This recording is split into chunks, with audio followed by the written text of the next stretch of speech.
This is sentence lesson 22, and we're just going to go through this. Remember, if I go too quickly, just pause, keep writing, and then play whenever you're ready to start going again.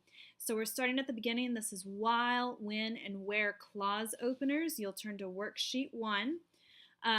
So we're going to practice using these clause openers because remember, you're supposed to have a clause when you write your paragraphs. And so this is how that would work out.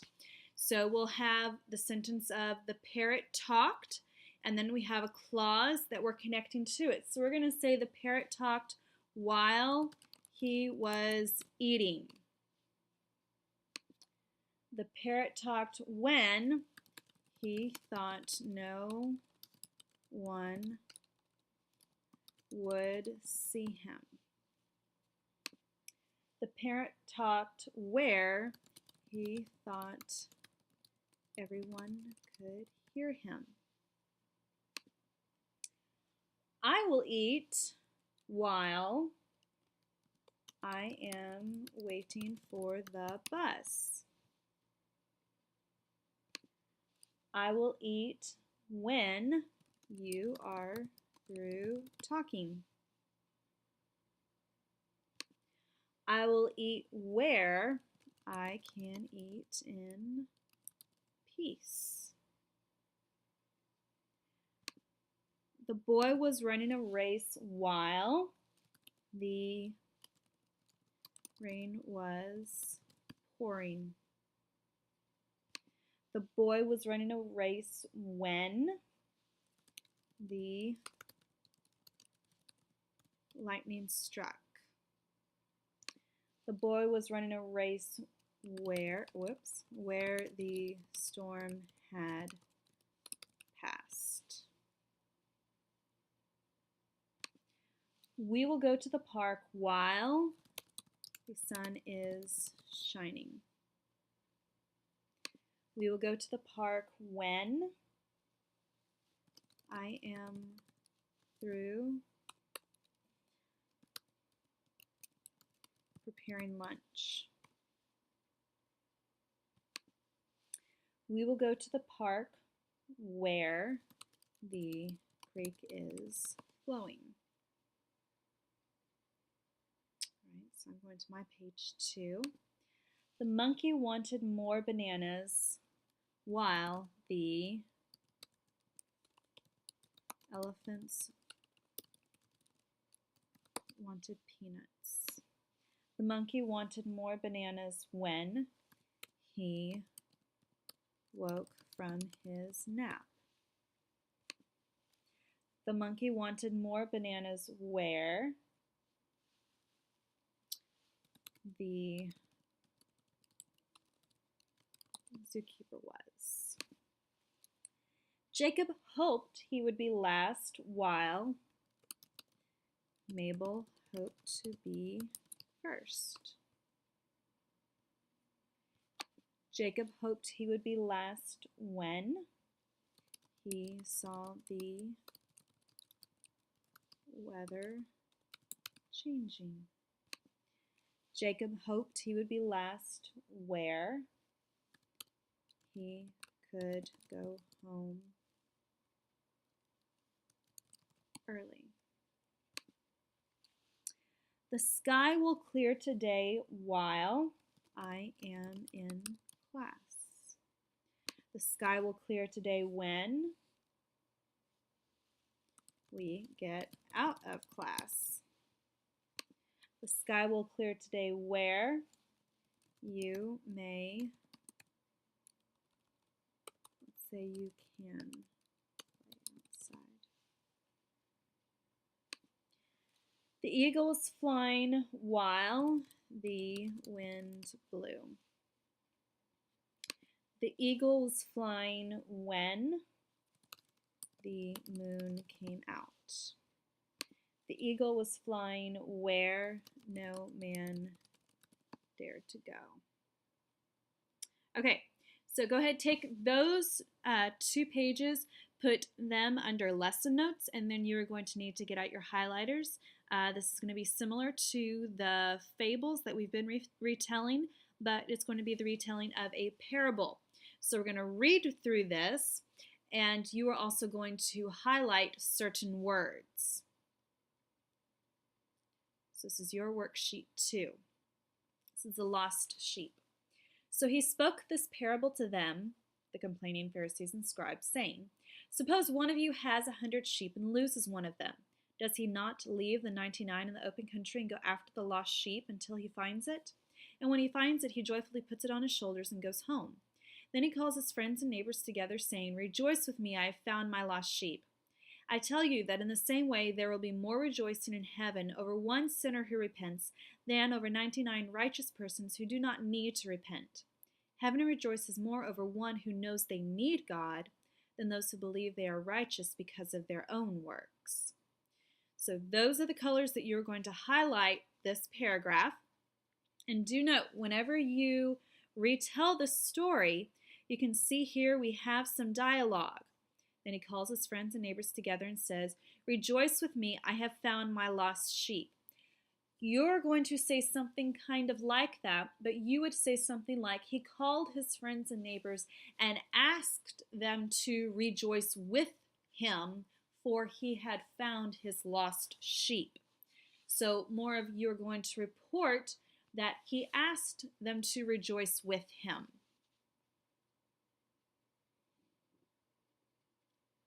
So this is what your first, actually both paragraph organizations need to look like color-wise, but the first one, you also need to make sure and write down the lost sheep rewritten and God rejoices over sinners saved. That will need to go at the top of your first paragraph organization. And then you're going to need to highlight it like this. So both sides, the number 1 will be pink. Notice there is no pink up on the 1 and 2 up the very top. 2 will be blue. 3 will be yellow. 4 will be green. 5 will be orange. And 6 will be pink. So go ahead and highlight both paragraph organizations this same way. And then you're going to take the words that you highlighted on the parable, and you're going to plug those into the left-hand column. So that would be this.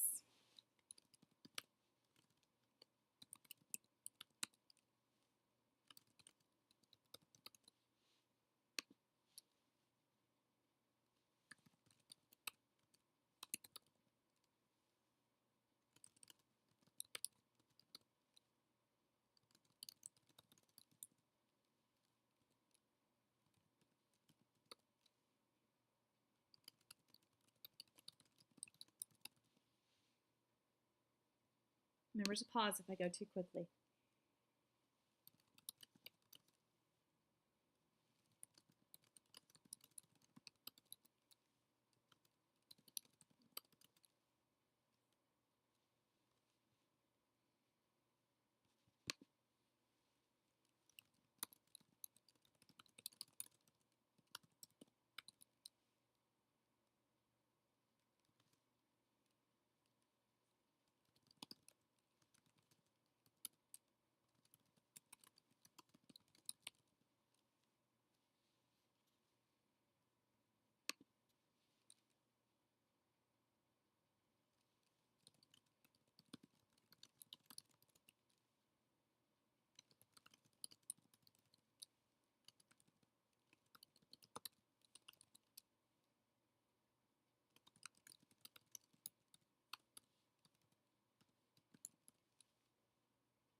Okay, so once you get that down, we're going to mirror it on the other side, but with our own version. So I'm going to go ahead and give you kind of what we are going to change it over to. And I'm going to try and help you out with the way I phrase things as well. So instead of someone looking for a lost sheep, we are going to have a child who loses a kitten and goes out looking for it. So this is what it's going to become.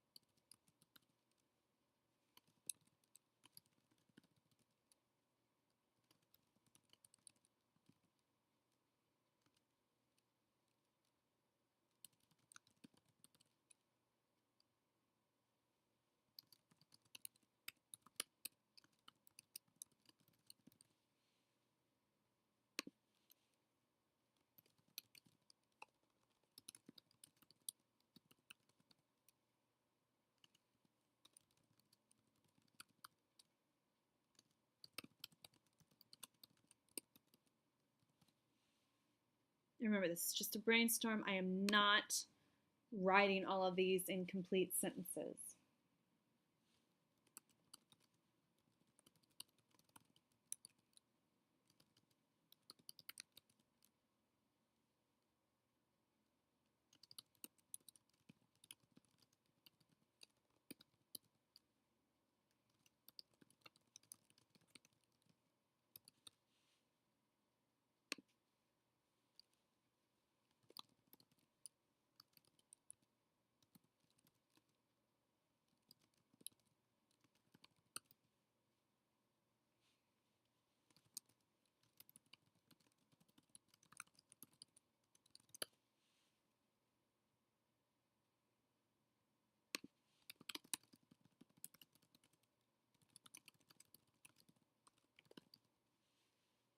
Okay, so there you can see we mimicked the left-hand side with what we wrote on the right-hand side, and that's what you want to do. So now you're going to take this, and you do need to highlight your block outlines. We're going to go ahead and move on to the next part, which is the narrative outline.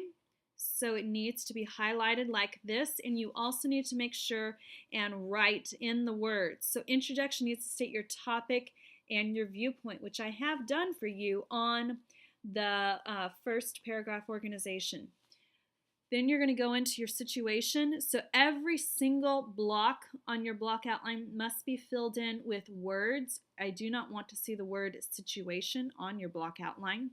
You need to actually have details pulling from the blue part of your brainstorm. If you need to come up with more information on your block outline, you may do so. So you'll have your situation, your rising action, your solution, and then your results. And the conclusion, what was learned, the message, and do not say the message that was learned is, or the lesson to be learned is. Don't do that. Just state the lesson. So your outline might look something like this. I would not recommend you copy this because I changed the tense that I had you write your paragraph organization. And if you write it like this, the verbs and the way it's phrased, you'll probably have points taken off. I actually tried to make it easier for you in the paragraph organization. So you may read over this, but don't copy it. It will make it harder for you and you will probably get a worse grade. But you can kind of look this over to see this is what you pretty much kind of want your outline to look like.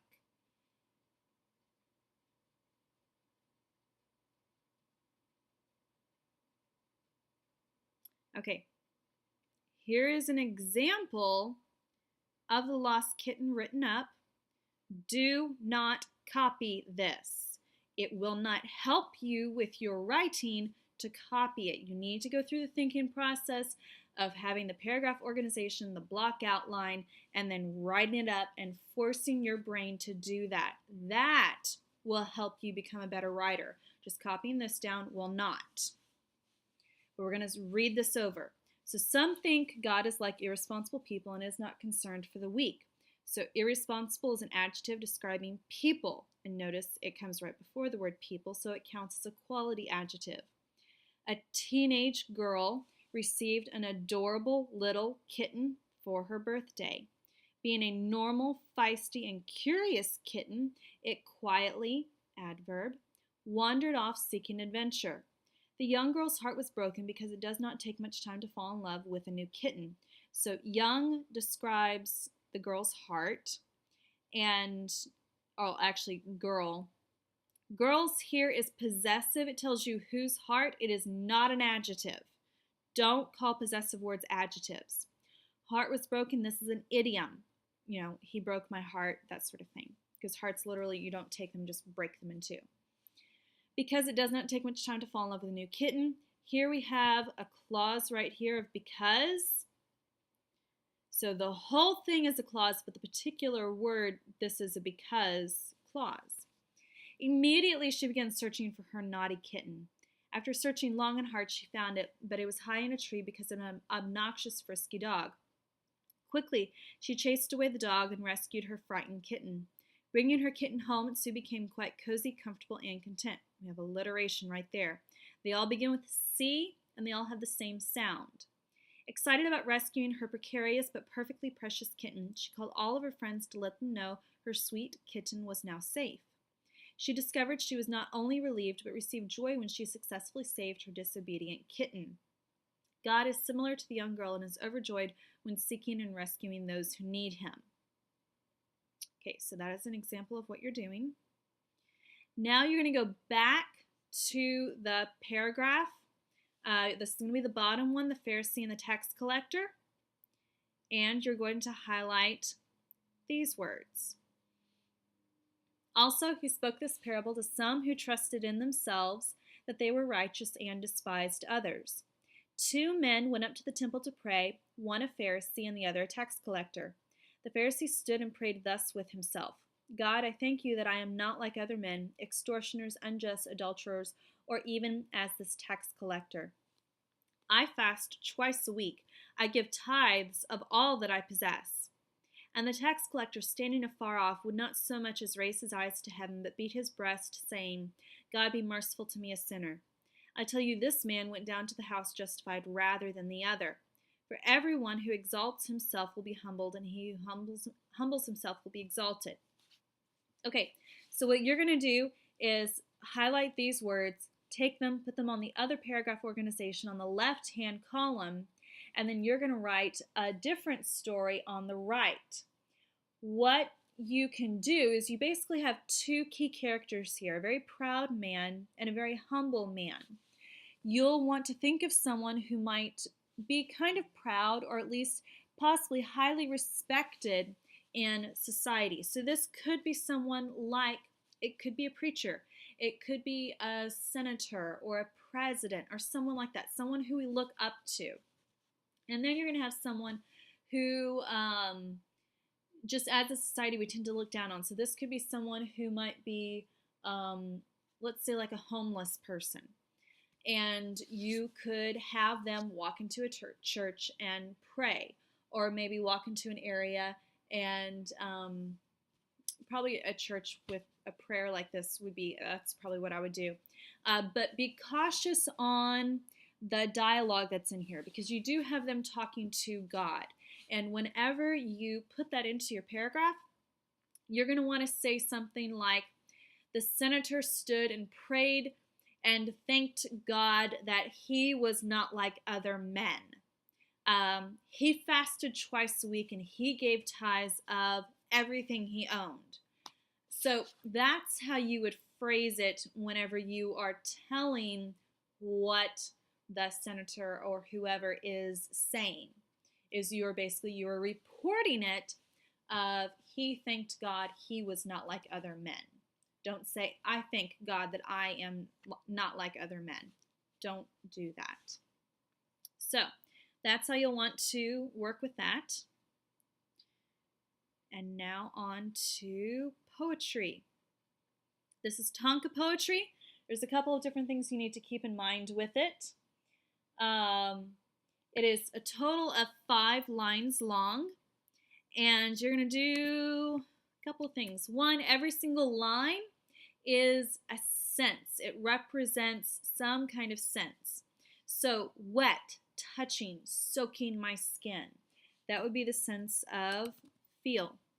Small streams running swiftly in the grass. This would be the sense of see, because you can see those. Drops hitting the window panes. Hear. Fresh air as the earth gets bathed. It's what you smell. Sipping warm chocolate as hot chocolate as I watch. No, sipping warm chocolate as I watch contentedly. That would be something you taste. So every line is a sense. So you'll use your 5 senses to write the Tonka form. And you also have to be cautious of your word count. So line 1 must be 5 words. Line 2 must be 7 words. Line 3 must be 5 words. Line 4 must be 7 words. And line 5 must be 7 words. So bear that in mind. And you must use all 5 senses. Every line will be a sense. You will also need to write down beside each line what sense it is representing. Now we're going to go ahead and see about kind of doing one together real quick. Okay, let me expand this font so hopefully y'all can read that a little bit better. Okay, let's do a birthday. And do write this down because this will help you having to kind of think this through. Actually, this centered, this over here. So let's start off. I don't have this prepared. I am just completely writing this from nothing. But let's start off. It doesn't matter what sense order you go in. I'm going to go ahead and go in the same order as we had on the other one. I think that'll be a little bit easier. So feel is what we're doing. This does not count as part of the word count. But we're going to start off with that. Things that you might feel with a typical birthday party. Most popular is going to be something having to do with gifts or wrapping paper. So we need 5 words. Smooth wrapping paper. Let's say hands ripping smooth wrapping paper. That doesn't quite fit. Let's shrink that a little bit. Okay, so that's 5 words. Hands ripping smooth wrapping paper. Okay, now let's do see. Things that you see that are typical with a birthday. And we need 7 words on this.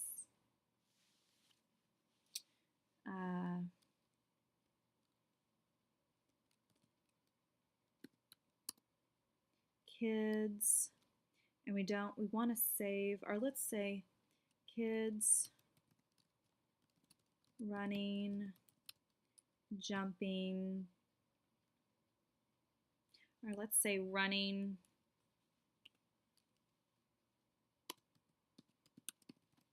jovially, means happy, happily. So we have 1, 2, 3, 4, 5.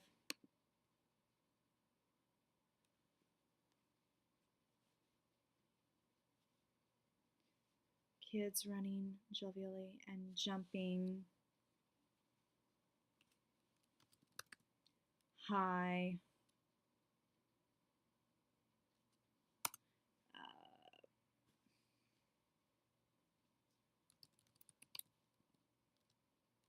Energetically.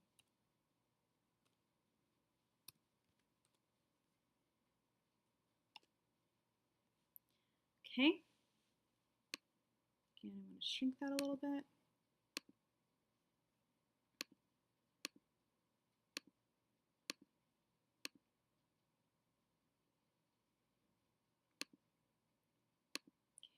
A little bit new to this program.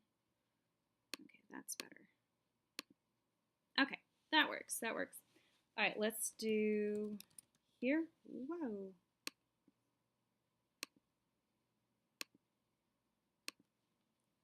Okay, here. And remember, we're not allowed to repeat words. So,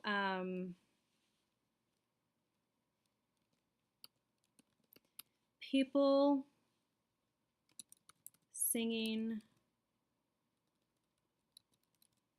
songs.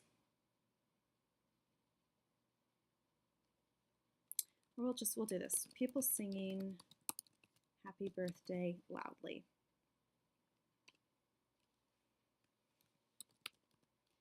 Smell.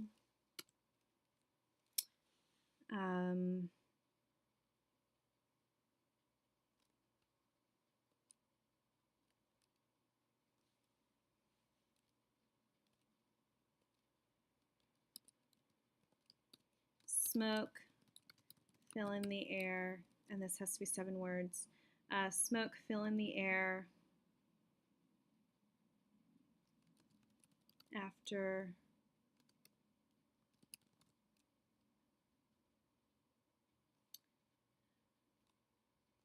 we'll say extinguishing flames.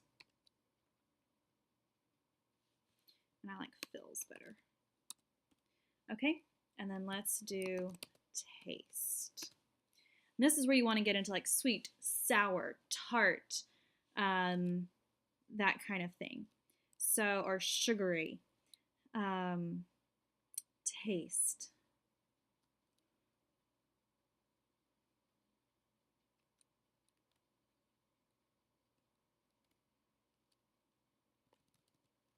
Pure sweetness of,